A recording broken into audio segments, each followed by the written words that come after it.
안녕하세요. 오늘은 AI 혁명의 미래, 이번에 나온 책인데요. 이 책의 챕터 2를 중심으로 한번 내용을 살펴보도록 하겠습니다. 그래서 이 책의 저자는 두 명인데요. 한 명은 예전에 이제 반도체 제국의 미래를 썼던 정인성 작가분이 되겠고, 또 다른 분은 이제 마인즈랩에서 기술 부문 대표 로서 인공지능 분야에서 전문가이신 것 같아요. 최홍성님. 이 두 분이서 이제 쓰신 책입니다.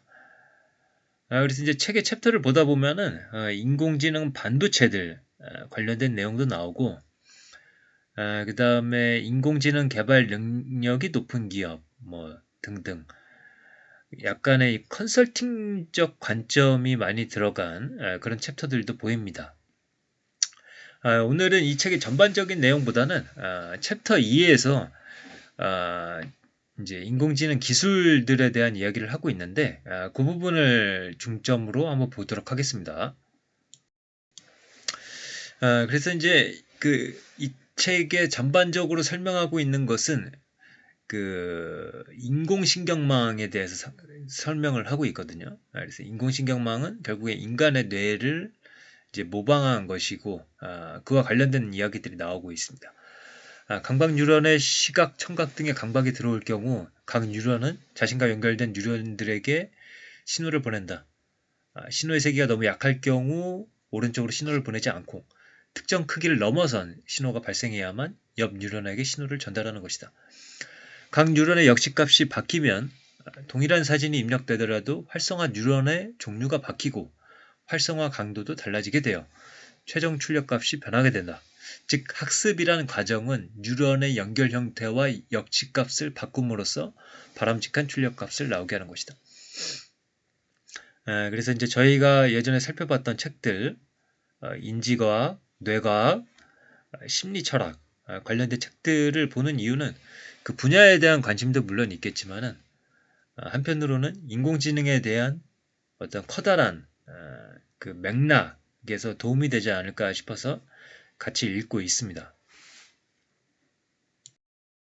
그래서 이제 인간의 뇌를 본딴 인공신경망을 만드는데 물론 이제 다른 점도 많이 있겠죠.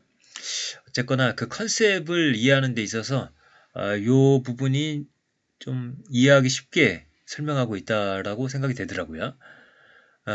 그림을 보시면은 이게 결국에 이제 사람의 얼굴을 찾아내는 인공지능을 이제 설명을 하고 있는데 중간에 이제 네모 박스들 은닉층들이 전 단계에서 얻은 이미지들을 강하게 반영할지 약하게 반영할지 등을 학습하며 눈, 코, 입 등에 반응하게 스스로 변화해 간다. 그래서 눈을 탐지하는 그런 기능은 앞에서 원에 반응하는 데 있어서는 높은 가중치를 주고 가로선에 대해서는 중간 가중치를 주고 세로선에 대해서는 낮은 가중치를 줘서 눈 탐지를 하게 되고 마찬가지로 코 탐지는 뭐 이거 가중치를 조금씩 다르게 해서 코 탐지를 하고 그런 결과값이 출력층에서 얼굴 모양으로 이제 나오게 되는 거죠. 이 부분이 이제 직관적으로 잘 설명이 되었다 싶어서 말씀을 드립니다. 그래서 이제 인공신경망이 이제 대히트를 치게 되는데 이것이 이제 사용되는 분야가 이제 인식 분야가 있습니다. 심층 인공신경망 기반의 얼굴 인식 알고리즘이 도입되자 얼굴 인식의 정확도는 어마어마한 속도로 높아졌다. 2017년에 등장한 아크페이스 어떻게 읽는지 모르겠는데요. 이 알고리즘의 정확도는 99.7%로 사실상 더 개선할 수 없을 정도로 정확하다. 그리고 이제 책에서 소개되고 있는 의료 인공지능 스타트업 뷰노 그 홈페이지를 가봤더니 이런 게 있더라고요. 엑스레이 영상을 분석해서 가장 유사한 골 연령을 최상위 3순위까지 제시함으로써 의료진의 골 연령 판독을 지원한다. 그래서 이제 사진을 판독하는 것, 그다음에 얼굴을 인식하는 것, 뭐 CCTV에서 뭐 이제 범죄자를 이제 인식하는 것, 뭐 이런 것들에도 사용될 수 있겠죠. 마찬가지로 이제 수아랩이라는 국내 스타트업이 있었는데 이게 이제 외국 업체 2,300억에 인수가 되었다고 합니다. 요거는 이제 어떤 공장에서 물품을 만들어내거나 했을 때 그런 것들에 대해서 불량품을 인지를 한다던가 그런 것들을 발견하는 것들, 그런 이게 이제 머신 비전이라고 그러더라고요. 그러니까 이렇게 인식하는 거, 어떤 모양을 인식해서 불량을 인식해내거나 범죄자를 인식하거나 그 다음에 질병을 인식하거나 이런 것들, 이런 분야에서 사용될 수 있다. 그 다음에 이제 음성을 인식할 수도 있다. 음성, 이제 listen, attend and spell 모델, 뭐 이런 게 또 히트를 쳤다고 하더라고요. 이제 기존의 음성 인식은 딥러닝을 사용하더라도 언어별로 특징을 추출하는 전처리를 필요로 했다. 그런데 언어별 특징 추출 없이 바로 음성을 입력하는 새로운 방식의 음성 인식 기술을 구글이 공개를 했다.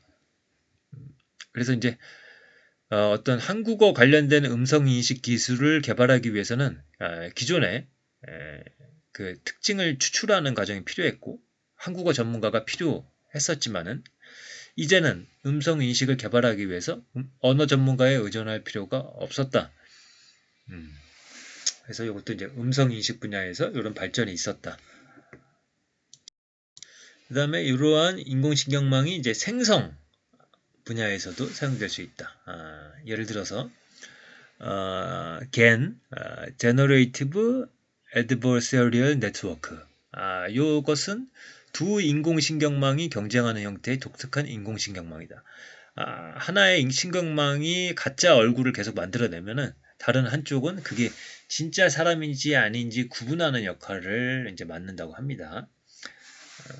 그래서 이제 뭐 예를 들어서 우리가 이제 영화에서 엑스트라 같은 것들을 이제 인위적으로 만들어낼 수도 있겠죠. 이런 이 겐 같은 것들을 이용해서요. 그래서 아래 그림에서 보면은 가상의 인물을 이제 만들어내고 있는 모습을 보여주고 있습니다. 그 다음에 인공신경망은 강화학습에도 사용될 수가 있다. 강화학습은 상태, 행동, 목적 함수로 구성된다. 이제 알파고 생각하시면 됩니다. 상태는 교차로에 자동차들이 서 있는 매 순간의 상황, 행동은 경찰관이 취할 수 있는 행동, 목적 함수는 신호 조작을 함으로써 얻을 수 있는 월급의 예상값, 그러니까 이제 보상이죠. 그래서 강화학습은 결국에는 각종 행동을 통해 상태를 바꿈으로써 목적 함수에서 나오는 보상을 최대화하도록 학습시키는 과정이다.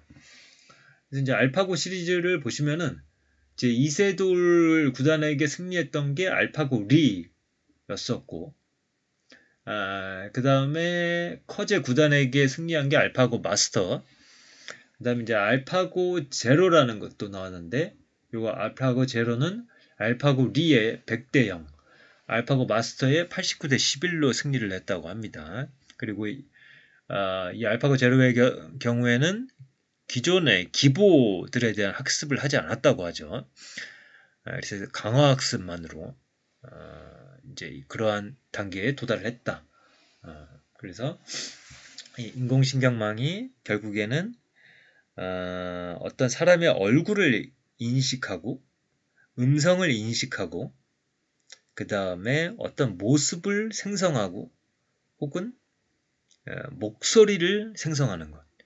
그래서 이제 돌아가신 가수분들의 목소리를 복원하는 것들, 그런 작업도 할 수가 있는 거죠. 그 다음에 이제 알파고에서 사용됐듯이 강화학습에도 이제 사용될 수가 있다. 그 다음에 이제 자연어 처리에도 사용될 수가 있는데, 자연어 처리는 쉽게 말하면 글을 읽고 이해하는 것이다. 그리고 이것은 이제 자연어 이해, 자연어 생성 등에 해당될 수가 있는데, 자연어 이해는 뉴스를 입력하면 그 뉴스가 정치 기사인지 스포츠 기사인지 카테고리를 구분하는 것. 자연어 생성은 기상청 날씨 데이터를 입력하면 오늘의 날씨 뉴스 기사를 작성하는 것 등등이 해당을 될 수가 있다. 그런데 이러한 언어에 대한 이해와 문장의 생성을 완전히 구분하지 않고 한 번에 학습하는 거대한 인공신경망을 만들었다. 오픈 AI의 GPT-3가 등장했다. 이것은 트랜스포머라는 단위 인공신경망을 기반으로 만든 사전 학습된 생성 모델이다. 그리고 구글도 초거대 언어 모델인 람다를 내놓았다. 그런데 이제 나무 위키에 보니까 이런 내용도 있더라고요. 이 GPT-3는 치즈를 냉장고 안에 넣으면 녹을까라는 질문에 그렇다라고 답했었는데 일반적인 사람이 당연히 알만한 물리적 지식을 잘 모른다. 결국에 이 모델은 인간의 뇌처럼 개념을 학습하는 것이 아니라 이 뒤에 나올 문장 중 가장 자연스러운 단어를 학습하는 모델이다. 그래서 아무리 밀도 높은 수학 문제집을 학습시키더라도 계속해서 오류가 나오는 것도 이런 이유에서이다. 학습에 사용된 예제를 외우고 패턴을 분석, 학습하는 것이지 실제로 추론하는 것은 아니다. 이렇게 설명되어 있습니다. 그래서 이 대세는 트랜스포머다. 과거에는 인공지능에게 시키고자 하는 작업에 맞는 단위 인공신경망 구조를 사용했다. 사물 인식에는 동물의 시각 피지를 흉내낸 합성곱 신경망, 자연어 처리에는 내부의 기억이라는 개념을 가진 순환신경망을 사용하는 방식이었다. 하지만 위와 같은 흐름은 구글이 2017년 트랜스포머를 발표하면서 바뀌게 된다. 트랜스포머는 성능이 우월하고 범용성이 높은 대신 학습을 위해 대체로 더 많은 데이터를 필요로 한다. 트랜스포머 기반으로 인공신경망을 만들면 RNN이나 CNN 기반 인공신경망보다 복잡도가 높아진다. 연산 자원이 더 많이 필요하다는 의미다. 트랜스포머와 같이 정확도가 좋고 범용성이 높은 인공신경망은 대세가 될 수밖에 없다. 그러나 인공신경망은 정확도만으로 성립하지 않는다. 비즈니스가 성립할 수준의 원가를 확보하는 것 역시 매우 중요하다. 그래서 이제 챕터 2의 내용을 살펴봤는데, 요거는 이제 데이터와 관련된 내용이라서 이제 챕터 3에 나오는 내용인데 잠깐 보도록 하겠습니다. 만약 당신이 모은 데이터에 니트 사진만 엄청나게 많다면 인공지능은 청재킷이나 가죽 점퍼는 제대로 인식하지 못할 가능성이 높다. 아무리 신경망의 구조를 바꿔도 이는 피할 수 없다. 옷 사진 1000만 개를 모았으나 청바지 사진이 단 하나도 없다면 청바지가 포함된 옷 10만 개 데이터만 못할 수 있다. 그래서 전체 학습 데이터 중 정상 제품 데이터를 무작위로 덜어내 둘의 비율을 50대 50으로 맞춰볼 수 있다. 이를 언더샘플링이라 한다. 반대로 양이 부족한 모조품 데이터를 복사해 정상 제품 데이터와 숫자를 비슷하게 맞추는 오버샘플링 방식을 시도해 볼 수 있다. 대신에 정확도를 담보하기는 쉽지 않겠죠. 그리고 원본 데이터에 노이즈를 가하거나 색상을 변경하는 등 원본 데이터를 의도적으로 왜곡하는 방식과 겐과 같은 생성 모델을 통해 데이터 자체를 생성하는 방식도 사용할 수 있습니다. 그러니까 어떤 하나의 그림, 사진에 대해서 조명을 달리했다던가 각도를 달리했다던가 그렇게 데이터를 변경시키는 거죠. 그렇게 해서 그것을 학습할 수 있도록 한다. 혹은 데이터 자체를 생성해서 학습하도록 만든다. 이런 방식도 사용될 수 있다라는 것을 말씀을 드리면서 그래서 이제 이 책의 전반적인 어떤 내용은 개인적으로 느끼기에 어떤 컨설팅 AI 컨설팅적인 관점이 많이 들어가 있다라고 느꼈거든요. 그래서 인공지능 업계가 실제로는 어떻게 돌아가는가 분위기를 느껴보는 데 있어서 도움이 되는 부분도 많이 있었고 그래서 관심 있으신 분들은 이 책을 한번 보셔도 좋을 것 같습니다. 감사합니다.